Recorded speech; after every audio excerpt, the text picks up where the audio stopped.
I went to Manhattan School of Music, New York City, in Harlem ish area, Okay. Morningside Heights. And it was a good experience. I felt like I felt like um it was a little bit close. See, it's hard because like if you're teaching something, teaching school, um, you have to have a curriculum, so you have to like pick something to teach. And I felt like I wanted to explore more genres of music, and I went to jazz, and it was kind of hard for me because I had like low confidence because I felt like, oh, I'm not as good at bebop and all those other types of jazz. That isn't like how I became successful. So I was just kind of worried, and I did not. I think the most important thing I realized was that you can you can learn a lot through jazz and use it as a great study of music, a study of harmony, a study of technical facility, um, a study of other great saxophone players. But you can then utilize that into whatever genre of music you like. And once I realized that, I was really happy, and I figured it out and it clicked. But the first few years were kind of rough for me because I was like really worried. I was just like, how am I going to succeed in jazz? Like, I'm not even like the best jazz player here. And like, there's like no jobs for jazz players. I mean, not no jobs, but it's if you compare it to, Yeah. um, how many jobs there are for DJs or whatever, Hmm. um, you know, I was very worried about it.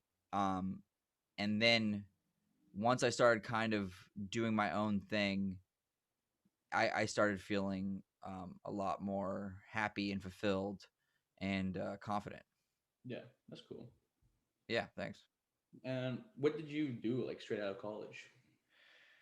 Um, so I basically started kind of building some connections through college.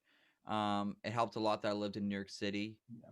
Um, but I was playing all types of gigs. I was playing like early like 1920s 30s jazz on clarinet. I was doing like Dixieland kind of stuff because there was a little bit of a scene for that. People are like dressing like they're from The Great Gatsby or something, with flapper dresses, and people, I was playing gigs like that. I was playing weddings, Okay. playing a lot of weddings at that. I mean, not all weddings pay well, but I think some weddings pay pretty well. And I was working with a wedding company called Silver Arrow, and I was getting a lot of gigs through them. Um, and I also had just whatever random odd jobs I could get on sax, recording sessions, basically anything. Um, Yeah. and and I started playing the subway when I was a senior in college, so I had already kind of knew that that was a way to make money, and so I started really playing there like every single day after college. That's nice. That's cool. And when did you like you and the Lucky Chops group kind of become like an official thing? Um, what's really interesting that people don't know, um, is that Lucky Chops existed for like 6 or 7 years before I joined. Oh, really? Yeah, I know it's crazy. Like they all were doing that, maybe more like 8 years. They started at the beginning of high school, and I didn't join till I was probably a senior in college. Um, so basically, what happened was it Josh Holcomb, the trombone player in Lucky Chops, we were actually playing those like 1920s jazz gigs together, the the Dixieland stuff, and he just saw the musical charisma that I had and the excitement that I had, Hmm. and he's like, "I really want you to play with this band Lucky Chops that I've been playing in since I was in high school."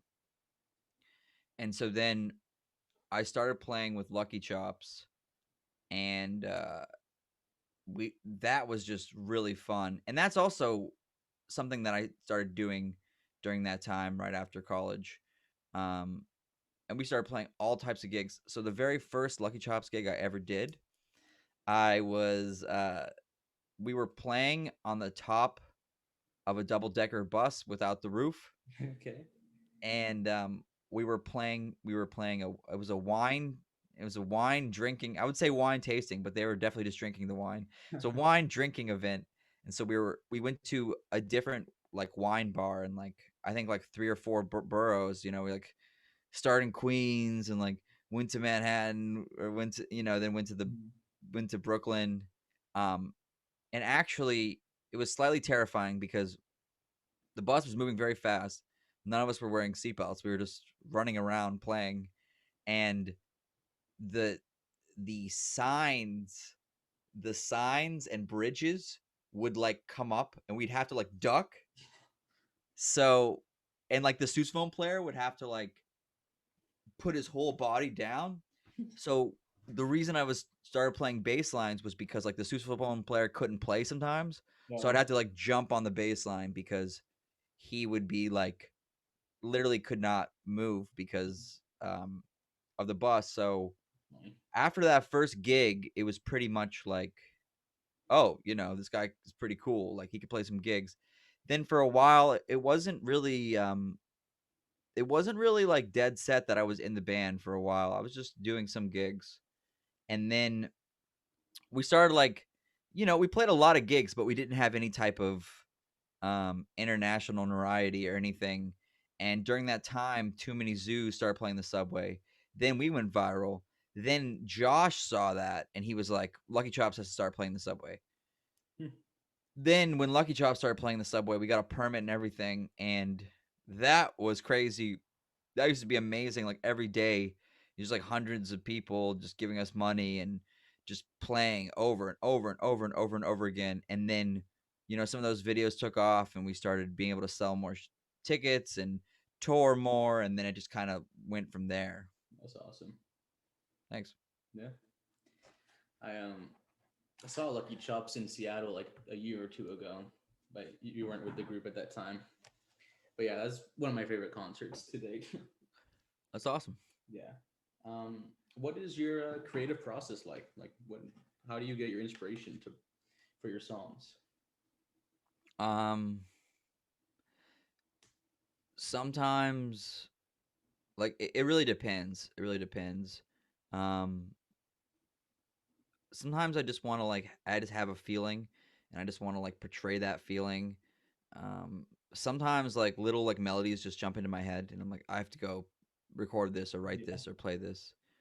Um, a lot of times I just start improvising until I find something that I like. Like, okay, let's just say I'm writing a song right now.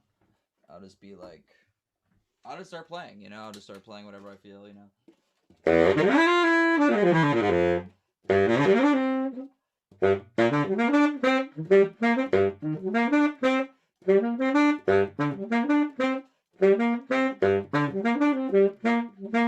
like, oh, okay, I kind of like that. And then I just do this like guess and check method where I'm like, all right, I already started the groove. I got a groove. Like, where do I want to go? Yeah. So it's like I'm starting at E, right? I'm like, yeah.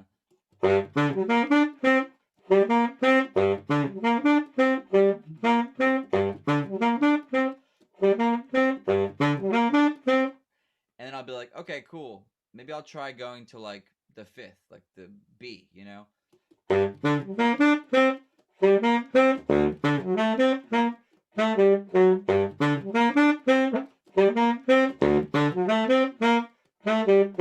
Like, okay, cool. I kind of like that. Or maybe I'll be like, I write too many songs where it goes to the fifth. Let me try to go to the fourth.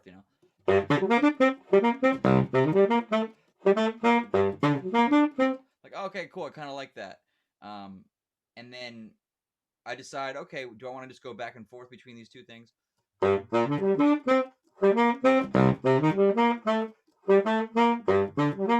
Like, okay, cool. I really like that. And then I'll be like, okay, cool. I want to make more of a melody. So like,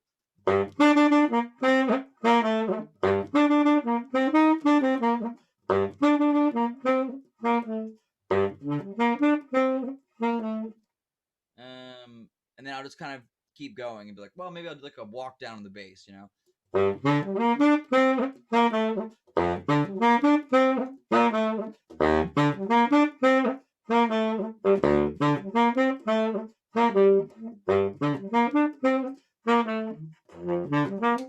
I just keep on like playing it until I come up with like what I feel like is Yes. a full song. Um, Other times I'll like write from an emotion. I'll just be like, how do I feel Yeah. about this, about that, like, and then what I really like doing is writing with people. It's really like fast to just bounce ideas off each other. What do you think of this? I don't really like that, but we changed this. Oh, I like that. And it becomes easier when you write with people. Um, so and then another thing I do is I just like listening to new music all the time. I like listening to any genres. Like even if you're like, oh, I don't really listen to country music or something. It's like, well, just listen to country music every once in a while. Or I don't really listen to hip hop, or I don't really listen to techno, or I start looking up whatever, like what are all the different subgenres of electronic music, like Yeah. jungle or Mhm. nightcore, all these different things, and I just listen to a lot of different music. Try to listen to some classical music, some like really Ornette Coleman, something really out, and maybe some opera. Like, Yeah. I think just it's like whenever you're writing music, it's like writing a speech. And I think people that write good speeches just they just know a lot of words and they know a lot of sentences. They've read a lot of books. So it's kind of just like that. Yeah, that's awesome. Thanks. Um, who who is your inspiration? Who's your idol? Um, when it comes to like Barry sax players, my favorite player is Ronnie Huber. Oh yeah. Um, because for me, it's like for my personal taste, things it's very easy for things to get like too jazzy for me. If it's like too many chromatic notes, like too like Yeah. it's not as meaningful to me. Like I like it when it's like more bluesy, Yeah. but I also really like hearing people just shred. So it's like I like a little bit of both, and he was the first person that I really heard like um combining like blues and like bebop that I really really liked it. Like Cannibal Adderley is another good example. Um like the stuff I was playing the BBC proms, like a lot of that is just like bebop mixed with like blues, like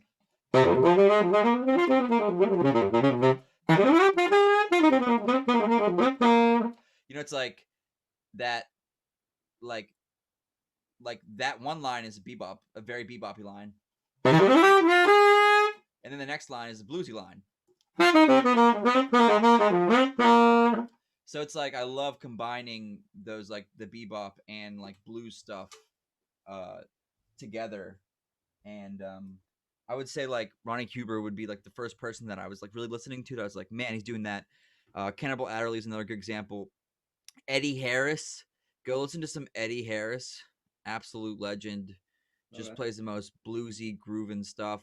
Because the other issue I have is that some of the guys that I think sound amazing that play like the most bluesy stuff are a little bit too smooth for me because I don't really like I like smooth jazz, but I don't like it. Like gets to a certain amount Yeah. of smooth that's like too. It's like a drink being like someone could just love this drink. Try this daiquiri, and then I tried. I'm like, oh, it's so sweet. It's like way too sweet for me. Um, so like that's how I kind of look at it. Like I look at like different flavors, Yeah. Um, and then like probably my biggest inspiration, like outside of saxophone, would be like Michael Jackson. I just Classic. grew up, I like watch like Thriller or like Smooth Criminal. I'm watching this music video. I'm like, this is just I can't believe this is a human being. Like this is just the coolest dancing, you know, king of pop. You know what I'm saying? So, um, and then current as far as like a current artist that I think is really talented, I think Bruno Mars is actually really really Oh, talented. I I think he's love a great that. yeah, I think he's a great entertainer. I think he's a great dancer. I think he has some really cool music. So yeah, that would be my current pick, Nice. That's, I would that's a say. good list. And Thanks. I guess last question would be what is one piece of advice you would give to us young college kids? Um, just always like when you're thinking about your future, just like have confidence and like don't like worry about it.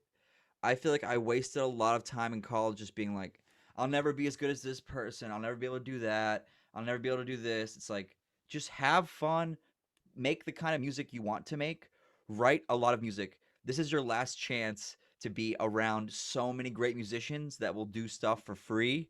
Honestly, like I miss being in school and just being able to pull together a rehearsal with basically anyone I want and everyone being really open to doing it.